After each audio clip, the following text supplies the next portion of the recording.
आइए हम सीखते हैं पुर्तगेसी लैंग्वेज। डे 5th, ये कॉमन वर्ड्स हैं जो हम अपने लाइफस्टाइल में यूज़ कर सकते हैं। फर्स्ट है सेकंड। सेकंड पुर्तगेसी में बोलेंगे segundo।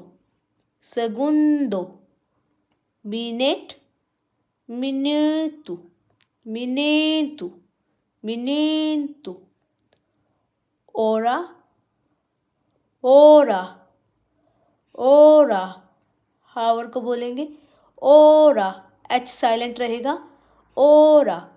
डे, डे को बोलेंगे दिया, दिया, मतलब कौन सा दिन है आज। वीक, वीक को बोलेंगे सिमाना, सिमाना, सिमाना। मंथ, मेष, मेष। ईयर, आनु, आनु। थैंक यू, चाओ चाओ।